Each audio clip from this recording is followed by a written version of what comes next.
بسم اللہ الرحمن الرحیم نحمدہ و نصلی علی رسولہ الکریم اما بعد فاعوذ باللہ من الشیطان الرجیم بسم اللہ الرحمن الرحیم۔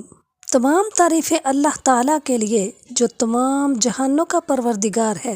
لاکھوں کروڑوں اربوں خربوں قیامت تک کے لیے درود اور سلام ہو ہمارے پیارے آقا حضرت محمد مصطفیٰ صلی اللہ علیہ وآلہ وسلم پر۔ میرے پیارے آقا کریم صلی اللہ علیہ وآلہ وسلم نے ارشاد فرمایا، میرے صحابہ ستاروں کی مانند ہیں۔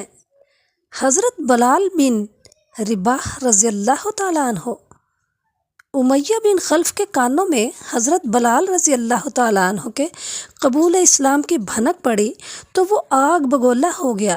اس نے حضرت بلال رضی اللہ تعالیٰ عنہ کو بلا کر پوچھا، میں نے سنا ہے کہ تم نے کوئی اور معبود ڈھونڈ لیا ہے، سچ بتاؤ تم کس معبود کی پرستش کرتے ہو؟ حضرت بلال رضی اللہ تعالیٰ عنہ نے بے دھڑک جواب دیا، محمد صلی اللہ علیہ وسلم کے خدا کی۔ امیہ نے آنکھیں لال پیلی کر کے کہا، محمد کے خدا کی پرستش کرنے کا یہ مطلب ہے کہ تو مقدس لات و عزا کا دشمن ہو گیا ہے۔ سیدھی طرح راہ راست پر آ جا ورنہ ذلت کے ساتھ مارے جاؤ گے۔ میں یہ ہرگز برداشت نہیں کر سکتا کہ تم لات و حبل کے ایک نام لیوا کے غلام ہو کر محمد صلی اللہ علیہ وسلم کے خدا کی پرستش کرو۔ حضرت بلال سبحہ توحید کے نشے میں مست ہو چکے تھے۔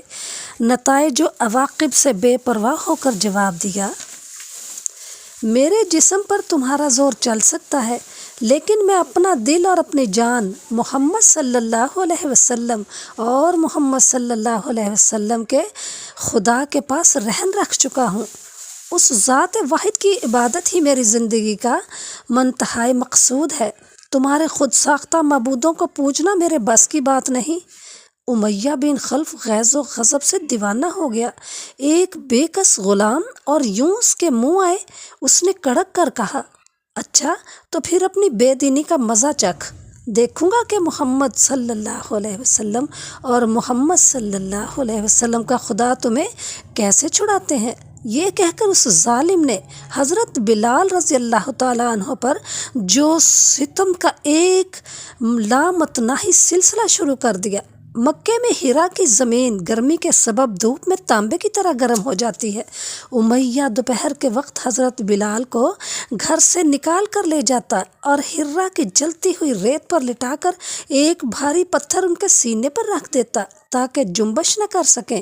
پھر کہتا کہ محمد صلی اللہ علیہ وسلم کی پیروی سے باز آ جاؤ اور لات و عزا کے معبود ہونے کا اقرار کر لے ورنہ اسی طرح پڑے رہے گا۔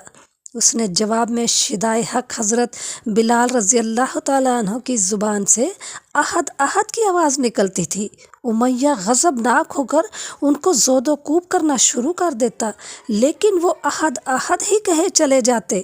ایک دن تو اس ظالم نے شقادت کی انتہا کر دی۔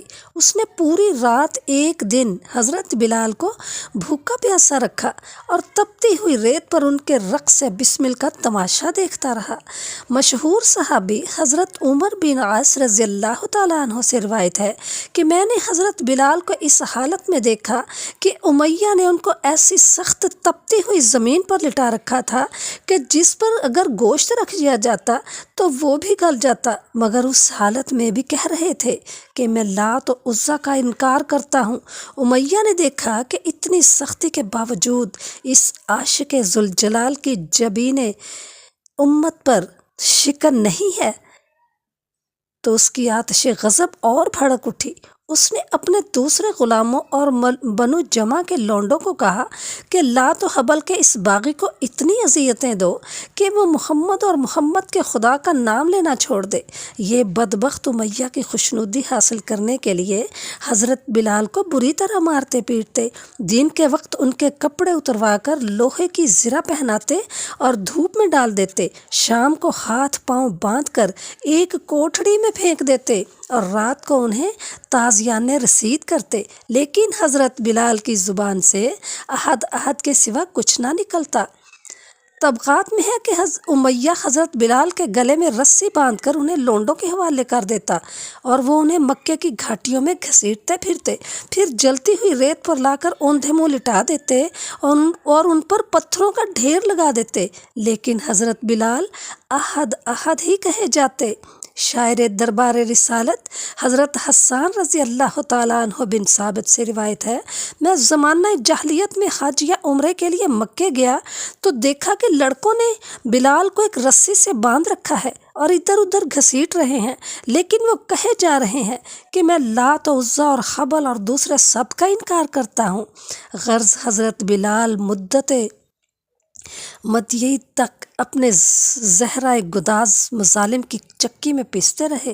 ان کے جسم کا کوئی حصہ ایسا نہ تھا جو شدید زخمی نہ ہو، لیکن کوئی بھی سختی اور اذیت ان کے ایمان کو متزلزل نہ کر سکی۔ سیدنا ابو بکر صدیق رضی اللہ تعالیٰ عنہ کا گھر بنو جمعہ کے محلے میں ہی تھا۔ وہ آتے جاتے حضرت بلال کو نت نئے مظالم و شدائد کا نشانہ بنتے دیکھتے تو بےتاب ہو جاتے اور سوچنے لگتے اس مظلوم کو مشرکین کے پنجہ ستم سے کیسے چھڑایا جائے۔ ایک دن ان کا پیمانہ صبر لبریز ہو گیا۔ امیہ کے گھر تشریف لے گئے اور کہا، اے امیہ، اس بے گناہ اور بے کس غلام پر اتنا ظلم نہ کر۔ تمہارا اس میں کیا نقصان ہے کہ وہ خدائے واحد کی عبادت کرتا ہے؟ اگر تو اس پر احسان کرے تو یہ احسان آخرت کے دن تیرے کام آئے گا۔ امیہ نے نہایت حقارت سے جواب دیا، میں تمہارے خیالی یوم آخرت کا قائل نہیں، جو میرے جی میں آئے گا میں کروں گا۔ صدیق اکبر رضی اللہ تعالیٰ عنہ اس کے جواب سے دل برداشتہ نہ ہوئے، بلکہ بڑی نرمی سے سمجھایا کہ تم صاحب قوت ہو، اس بے کس غلام پر ظلم و ستم کے پہاڑ توڑنا تمہارے شایان نہیں۔